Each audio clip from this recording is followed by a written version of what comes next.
Urban Therapy with Sun752, and this is Daily Go Getimism number 827 for December 7th, 2000, for January 7th, 2017.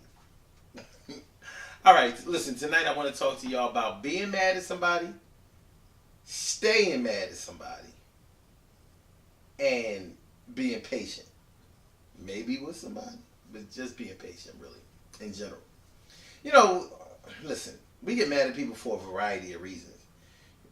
Regardless of how harmonious a relationship may be, regardless of how evenly yoked you are, or how good that y'all get along, and how well y'all are, or how much y'all are attracted to each other, whatever. It doesn't mean that you're not going to have bumps in your relationships. It doesn't mean, in your relationship, it doesn't mean that there aren't going to be times when things are really rocky. It doesn't mean that everything is going to be hunky-dory 24/7, 365, whatever. But when we get to the point when we are angry with somebody, and I mean really angry, like I don't mean just a little pissed off because somebody said something about said something that we don't like, or said something about us that we really don't appreciate it. Appreciate, or they pushed our button really hard and kind of took us there. I'm not talking about that. I'm not talking about the kind of anger that burns off quickly. I'm talking about the type of anger that really makes you reevaluate the whole reason that you may have been dealing with somebody on any level. I'm talking about the kind of anger when you may even consider getting revenge on somebody. I'm talking about the kind of anger where you feel like maybe everything that you have been dealing with concerning a person may have been all a lie. That's real shit. And the crazy thing about it is we normally only get that way with people who are special to us, people that we care about, people that we are concerned with, people that we love, people that we really, really have a strong connection with. So why is that? Why is it that the people that we really care for are the ones, and sometimes the only ones that can really touch us that way, that can really get us there? So we get angry at them. We get very, very angry at them, all bent out of shape, all crazy. We may even start a beef with them or something like that. A beef. And staying mad at a person. Think about what it takes to stay mad at a person.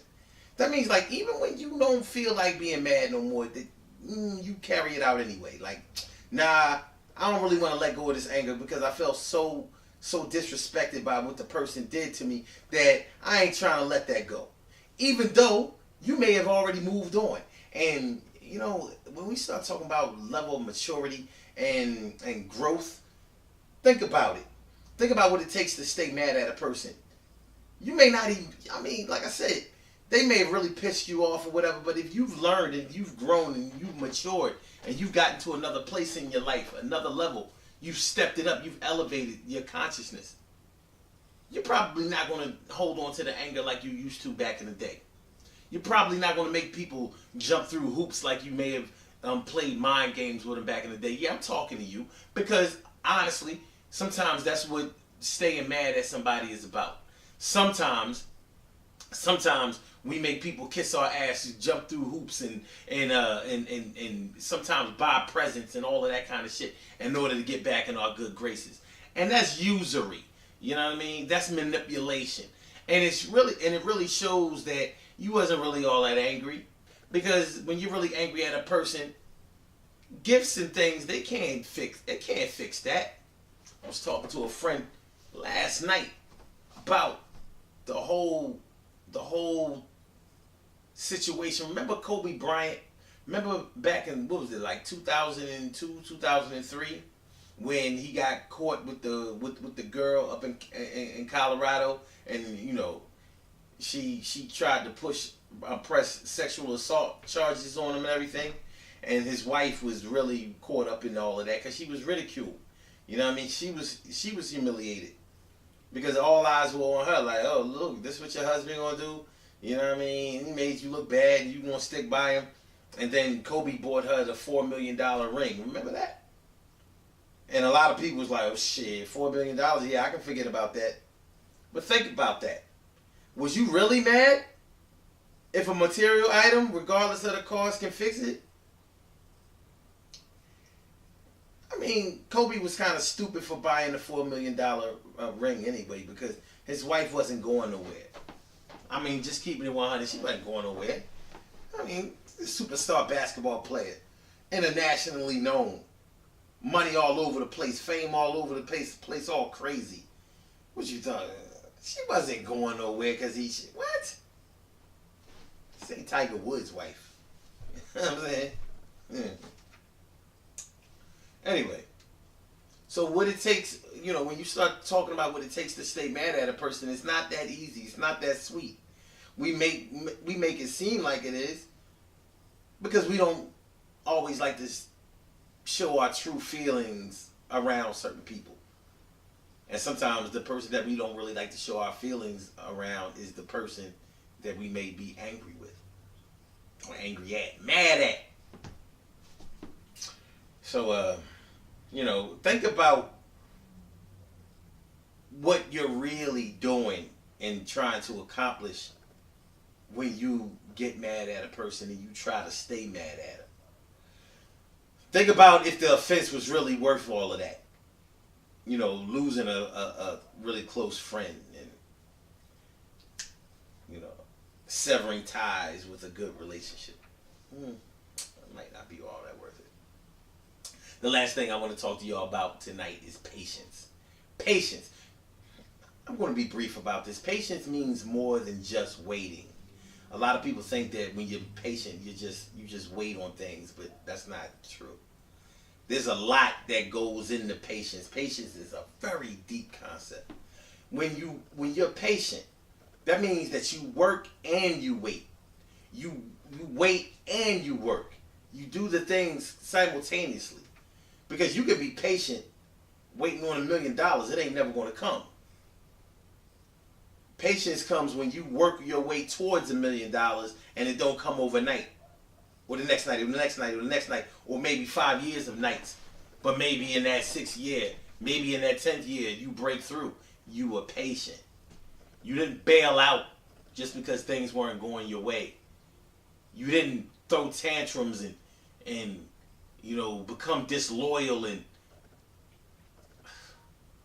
and cut ties just because you didn't get what you wanted, when you wanted, how you wanted it from somebody. When you're patient, you have expectations of certain things, and not always good expectations. When you're patient, you expect that things are going to get messed up. Delays are going to happen. People ain't going to act right. Sometimes people are going to push back and hate or resist. When you're patient, when you're exercising your patience, you realize that things aren't going to go your way all the time. They may not go your way for a long time. When you're patient, you expect that you might have to start all over again because you may have to wipe the whole slate clean because you weren't doing anything right at that time. When you're patient, you keep your eyes on your goal at all times. You never take your mind or your eyesight off of your goals, your aspirations. You make sure that you came to get what you came to get, and you don't let nobody sway you to the left or sway you to the right. You don't allow that to happen because you're patient and you ain't playing. See, a lot of people don't understand patience. They think that they're patient because, they didn't beat the bus to their destination. They waited at the bus stop and caught that. So, when you really think about patience, think about bringing children into the world. From the time of conception to the time to the 39th week when the baby is supposed to be born. You have to be patient. You can't rush the baby out. I mean, sure, sometimes children are born premature, but that's not a planned thing. I wonder if anybody's ever done that. Like, I'm gonna make sure that I have a baby prematurely. Like, who would do that? Because you put the baby in so much risk of harm when they are preemies. So, yeah, patience. Patience should raise your level of expectations about things, but not just all the good things. You balance it off with the bad things, but you keep your focus straight. because you're patient. So you're willing to wait and work for whatever it is that you want. And it's a great way to be. Good things happen to those who wait. Great things happen to those who grind. And anything can happen to those who go for theirs. So go hard, go for yours. And remember, when you start talking about being mad at somebody, staying mad at somebody, patience is the thing that brings everything full circle. And the reason for that is because when you're mad at somebody and you want to stay mad at them, when you're patient, then there is no such thing as staying mad at a person. It may not be a such thing as being mad at a person, because you understand through your patience that people are going to fuck up. They fuck up twice. They fuck up 3 times. They fuck up until they learn how not to fuck up. And it takes patience in order to tolerate that. A lot of us are more patient than we give ourselves credit for. Some of us are impatient. But there are certain things that we can't rush no matter what. You can't rush your growth, and you can't rush your maturity. There's no such thing. You can't rush your wisdom. There's no such thing. You're wise when you're wise. You're mature when you're mature. And you're grown when you're grown. The Daily Go Get 'Emism Show is every single day, 6 a.m. Eastern Standard Time. Call-in number is 319-527-6199. blogtalkradio.com/Sun752. Peace. You have a good night.